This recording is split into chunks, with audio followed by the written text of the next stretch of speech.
Hi there, I'm Trevor. And I'm Wade. And we're here to talk to you about drug use. We're here to talk to you about staying in school and how we both did that, and that got us to where we are today. Like, how did we meet? We met back in elementary school. We were so drunk. Yeah. No, we were 8.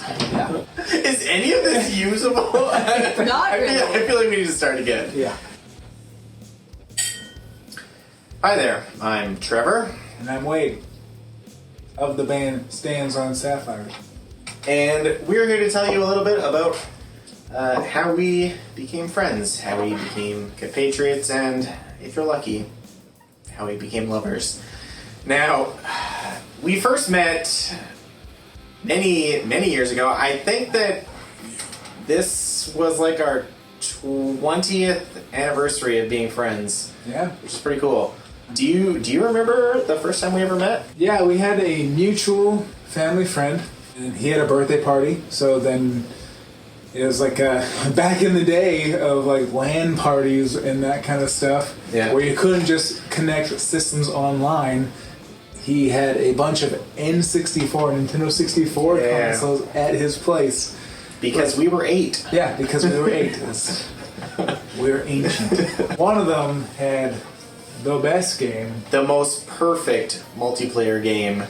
Ocarina of Time, Legend of Zelda Ocarina of Time. Yes. And I think that was like the first week it came out too. Yeah, it was super new. Literally It had was super just new, come yeah. out, and everybody else hated it. Everybody was like, "This game sucks. I don't want to play this. I'm just in this forest this whole time. What the hell do I do?" And I was like, "This is the greatest game." I was like, I could throw a rock? Yeah, I could like There's roll. some money under I this? could just jump over this thing and I got a rupee. What the hell? Like, what is this? I like crawl through this little tunnel. I got a sword. Yeah. I never made it out of the forest, No. but no. we were the only two. That was too difficult. Taking The turns. strategy was just too highbrow. Yeah.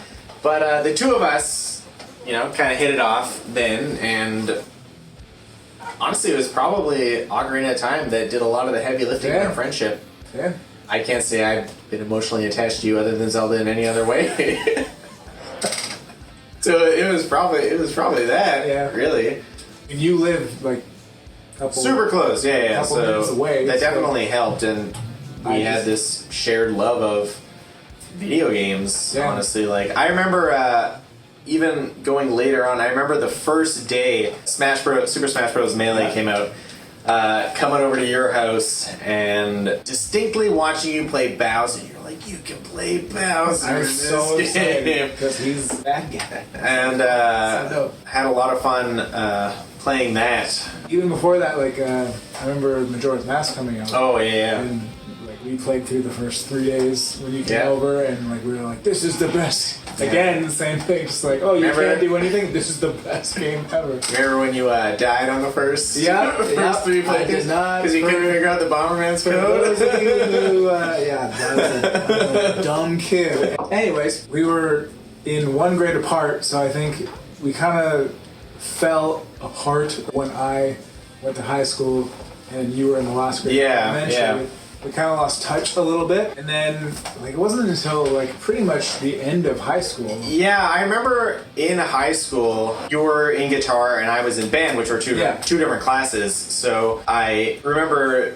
like hearing about this guitar player at school that was just like crushing it, and a mutual friend like kind of connected us again. And during the very end of high school, we were both getting into a very specific band at the same time. We were both getting into Dream Theater, which is still one of my favorite bands. And mine too. The opportunity came to go see a concert with them, and I was just reaching out to different people. I was like, let's go see Dream Theater, right? Yeah. You reached out to our mutual friend saying, like, let's go see Dream Theater. He reached out to me. It's kind of one of those, like, my friend of a friend or what stupid stories. But I wasn't a huge Dream Theater fan, but I really liked the guitar player, John Petrucci. So he was like, hey, like, I know you're not big into prog and that stuff. John Petrucci said that to you? No, he was my best dude. We talk every night before bed on the phone. He calls me, I just give him a little lullaby. It's a great time. So I was like, okay, I'll go. And then, like, little did we know it was like you were there and I was there. Like, we didn't even know that we were both. Like, he didn't tell me that Wade was going to be there. He's just like, oh, some mutual friends. We didn't find out until like the bus stop. Literally, the bus stop going downtown to see the show. We're like, hey, I know you. Like, it was a very serendipitous experience, and I mean, we got talking. We started talking a lot about different types of music that we liked, and it turned out that our music tastes had evolved in very similar ways throughout it. So and we become musicians. Yeah, and we had both somehow, and not even just musicians, we had started to go into instruments that were very suited to connect with each other. Yeah. Like, I had started to play bass just on my own, and Trevor was a guitar player. And not even like messing around or hobby, like just seriously practicing. Yeah, so we kept in touch over that. Eventually, Trevor's band needed a bass player, and I just happened to be, free at that exact time. Yeah, I think it was after that show, and then my band did the Battle of the Bands, which you showed up at.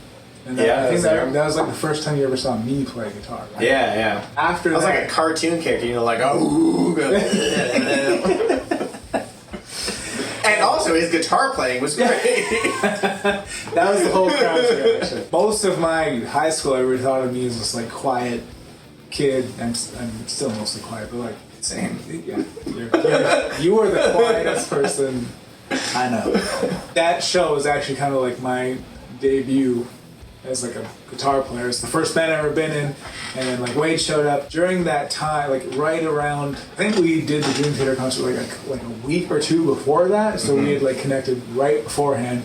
And I was like, hey, come to the Battle Bands, like my band's gonna do it. Our mutual friend was there. Yeah, you came, and then like we started hanging out pretty regularly after that. We still live close by, so we connected at the concert, and then you would just come over and we play Zelda or like play video games, not music.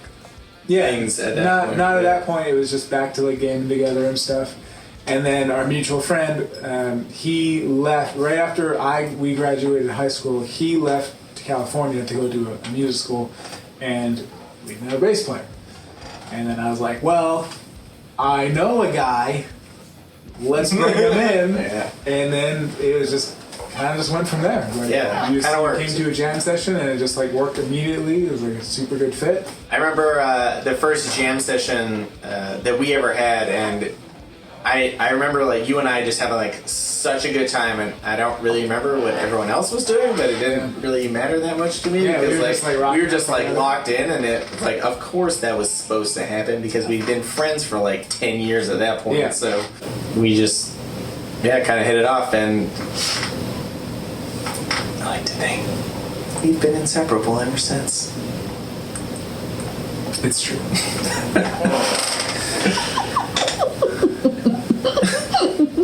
So, here's 20 more. Yeah, man.